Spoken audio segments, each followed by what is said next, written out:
অনেক সময় আমাদের বাড়িতে অতিরিক্ত রুটি থেকে যায়, তো সেটা কখনো ফেলে না দিয়ে এইরকমভাবে মাত্র 10 মিনিটে আজকের রেসিপিটা বানিয়ে বাচ্চাদের সকালে টিফিনে অথবা সন্ধ্যের স্ন্যাক্সে সার্ভ করলে তারা কিন্তু রোজ রোজ তোমাদের কাছে এটাই খেতে চাইবে। কারণ আজকের রেসিপিটা খেতে এতটাই টেস্টি হয়, তোমরা বাড়িতে আশা করি না বানিয়ে খেলে বিশ্বাসই করতে পারবে না। তো চলো দেখে নেওয়া যাক খুব সহজে আজকের এই রেসিপিটা। তো রেসিপিটা শুরু করার জন্য সবার প্রথমে গ্যাসের ওপর একটা ফ্রাই প্যান বসাতে হবে। ফ্রাই প্যানটা খুব ভালো মতন গরম হলে এর মধ্যে প্রথমে অ্যাড করব একদমই সামান্য পরিমাণ সর্ষের তেল। 1 টেবিল চামচ সর্ষের তেল অ্যাড করে খুব ভালো মতন গরম করে এর মধ্যে অ্যাড করব একটা কাঁচা ডিম। আজকের রেসিপিটা যেহেতু আমি এখানে খুবই অল্প করে বা একজনের জন্যই করেছিলাম, তার জন্য একটা কাঁচা ডিম অ্যাড করেছি। তোমরা যদি পরিমাণটা বাড়িয়ে করতে চাও তাহলে অবশ্যই এর বদলে 2টো ডিম দিয়ে করতে পারবে। একটা ডিম ভেঙে নিয়ে এর মধ্যে স্বাদ মতো নুন অ্যাড করব, তারপরে খুব ভালো করে ডিমটাকে ঝুড়ো করতে হবে। ডিমটা একদম মিহি করে ঝুড়ো করছি না, একটু বড় বড় করে চাকা চাকা করে ঝুড়ো করব। এতে করে ডিমটা খাওয়ার সময় মুখে পড়বে আর খেতেও সুন্দর লাগবে। তো ফ্লেমটাকে একটু বাড়িয়ে দিয়ে ডিমটাকে এরকম বড় বড় করে ঝুড়ো করে নিতে হবে। তারপরে ডিমটা একটা প্লেটের মধ্যে নামিয়ে রাখতে হবে।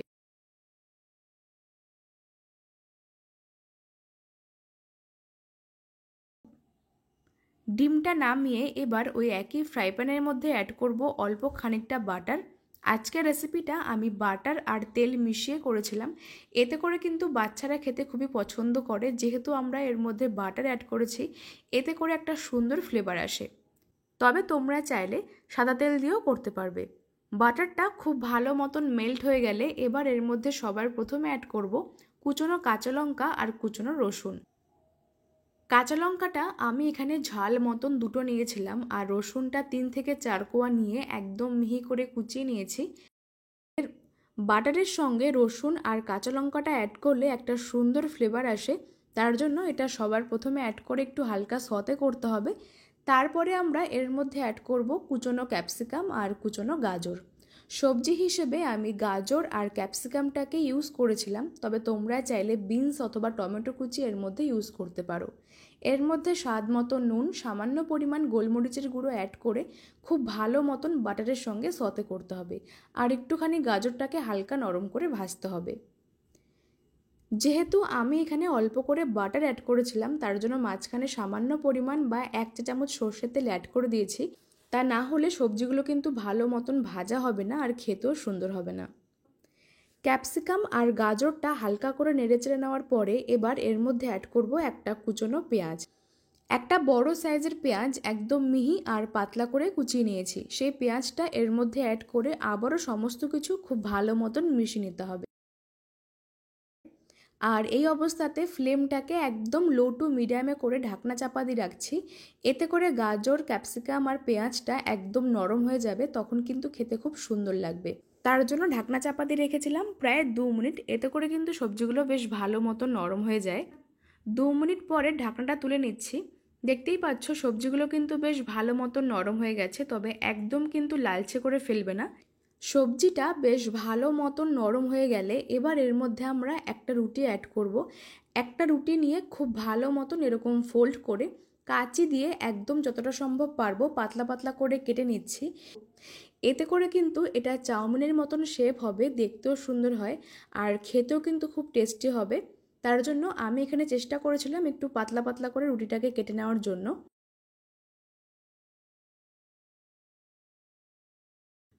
রুটিটা তোমরা চাইলে বাসি অথবা টাটকা যেরকম ইচ্ছে সেরকমভাবে নিতে পারো।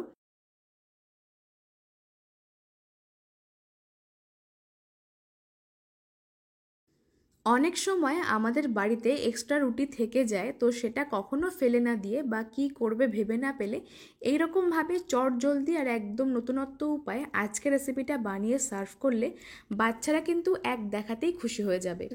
সন্ধ্যের স্ন্যাক্সে তোমরা এরকম একটা রেসিপি বাচ্চা থেকে শুরু করে বড়দের সার্ভ করলে তোমাদের কাছে কিন্তু রোজ রোজ এটাই বানাতে আবদার আসবে, কারণ আজকের রেসিপিটা খেতে খুবই টেস্টি হয়। রুটি আর সবজিটা সমস্ত কিছু খুব ভালো মতন মিশিয়ে নেওয়ার পরে এবার এর মধ্যে সবশেষে অ্যাড করব একদমই সামান্য পরিমাণ ডার্ক সয়া সস আর 1 চা চামচ টমেটো সস, সামান্য পরিমাণ বা টেস্টের ব্যালেন্সের জন্য চিনি। যেহেতু সসগুলোর মধ্যেও নুন থাকে তার জন্য আমি এখানে টেস্টের ব্যালেন্সের জন্য সামান্য কয়েক দানা চিনি অ্যাড করলাম।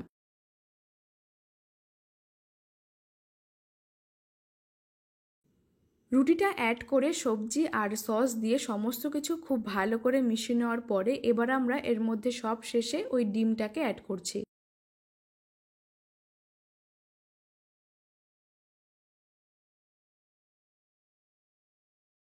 ঝুড়ো করে রাখা ডিমটাকে অ্যাড করে আবারও সব শেষে আলতো হাতে মিশিয়ে নিলেই আজকের রেসিপিটা একদম রেডি হয়ে যাবে।